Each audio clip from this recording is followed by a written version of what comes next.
อยู่น้ำน้องบ่ต้องย่านลำบากบ่ว่าสิเป็นเวียกหนักหรือว่าเวียกเบาเดี๋ยวน้องเสร็จแทนอ้ายเบิดสุอย่างเองเฮ็ดอีหยังก็ได้ปานนี้ยังบ่มีคนมักอยู่บ่เห็นว่าก็ได้เป็นสาวลาวที่สู่ชีวิตละกะเฮ็ดเวียกหนักได้ทุกอย่างเด้อสิบอกให้บ่ธรรมดาปานนี้ยังบ่มีผู้ใดมามักอยู่สบายดีทุกคนมื้อนี้น้องหลาก็สิพามาหาตักข้าวกินเบิดแล้วมาหาตักข้าวหรือว่ามาลักข้าวแม่ไปขายกันแน่ตอนนี้แฮงบ่มีเงินใช้อยู่ซ้ำหยอกทุกคนมาหาตักข้าวใบซีหั่นแหละเนื่องจากว่าข้าวในนาก็เบิดข้าวกินแล้วทุกคนน้องหลาก็สิขึ้นเล่าหาตักข้าวใบซีมื้อนี้น้องหลาคือเก่งแท้ย่อสอบข้าวก็ได้สอบใหญ่กว่านี้ก็ย่อได้เด้อขอแต่มีข้าวหลายๆบ่ยากดอกหน้ากลับบ้านก็ใกล้กันขนาดทุกคนเอ้ยเผื่อว่าสิขึ้นรถไถไปฮอดหน้านี่ก็บ่แม่นง่ายเลยเอาข้าวไปซีนี่ก็คู่มื้อนี้แพง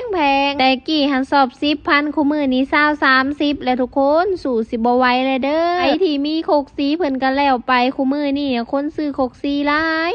สีขาวแต่ละเถื่อน้องลาก็สิซีประมาณ5สอบขึ้นไป50พุ่นแล้วทุกคนเพราะว่าหน้ามันไกลเฮาต้องซีให้มันคุ้มค่ะมีคนถามว่าน้องลาได้ข้าวหลายบ่คือเฮ็ดหน้ากระเดียกกระดอแท้ที่จริงอ่ะบ่ได้เฮ็ดหลายปานใดได้ทุกคนแบบว่าน้องลาเฮ็ดกับเอื้อย2คนแล้วมันคือแบบว่าโดนและข้าวที่น้องลาได้แต่ละปีก็บ่เคยหลายมีแต่ว่าพออยู่พอกินพอได้เกลือเป็ดเกลือไก่เกลือหมูเกลือมาเท่านั้นบ่ได้เฮ็ดหน้าคายข้าวเด้อซุมเจ้าน้องลาเฮ็ดหน้าพอได้อยู่ได้กินซื่อๆมื้อนี้คนที่ขับรถไถเข้ามาเอาข้าวก็คืออาวของน้องลาซึ่งเพิ่นเป็นน้องชายของพ่อทุกคนมื้อนี้ก็ถือว่าน้องลารอดไปบ่ได้ขับไปนาเองโอ้มีแฮงจ้